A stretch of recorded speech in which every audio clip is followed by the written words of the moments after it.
Super excited to kick off CHE 2.0 with our first in-person peer learning. So please join me in welcoming Marlon Foster.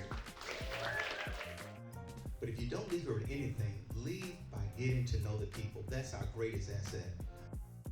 We will not turn our backs or walk away just because things are difficult. You are standing on what's considered sacred ground with the Stax Museum of American Soul Music. You're walking in the footsteps of giants. You can stand where Dr. King stood. That's now the National Civil Rights Museum. So this is a community of a lot of nuance, a community of resilience that has made it through all of this nuance, a community that is grounded, a community of corn, grit and grind, and that's who we are. When it comes to CHE, I get most excited about the convening. To be a native Memphian, to only have lived here all my life, to have started Knowledge Quest, right out of college, the only job I've ever had. I understand where I may be an expert, resident level expert on in some regards. I'm a novice in many others.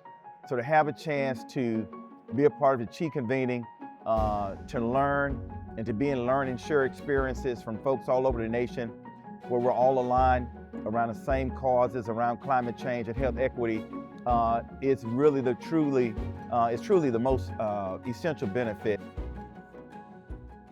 So the interest that me and other youth have with being in the CHE convening is really just like having the opportunity to really be here and learning more about other people's solutions.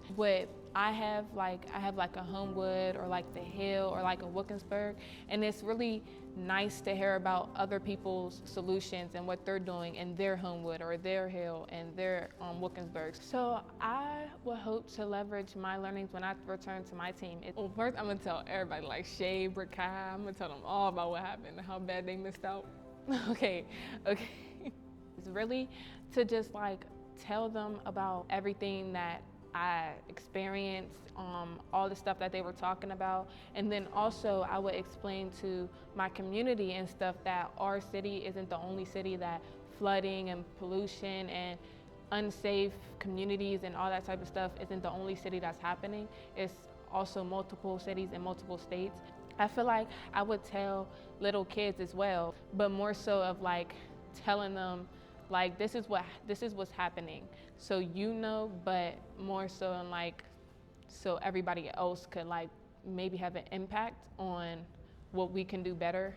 And I feel like getting a whole bunch of feedback from when I present and everything, when I get a whole bunch of feedback, it would just be great, so I can tell them, and then I can also do things better of what I'm doing in my community.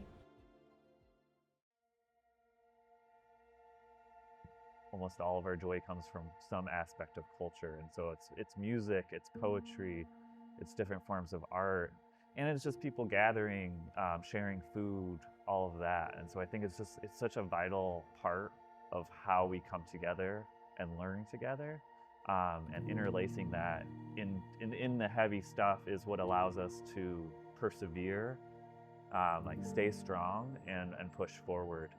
I think there was a speaker who said, if we get to the end and we achieve our results and there's no joy, then we haven't achieved our results. And I think it's not just having joy at the end, it's having it throughout the process. And I think sometimes the work is so big that we lose sight of that, but that's the power there, is that joy brings people together and it really builds the solidarity.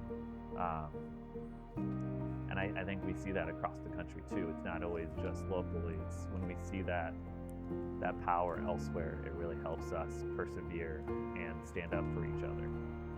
And it's always through culture that we're making those connections.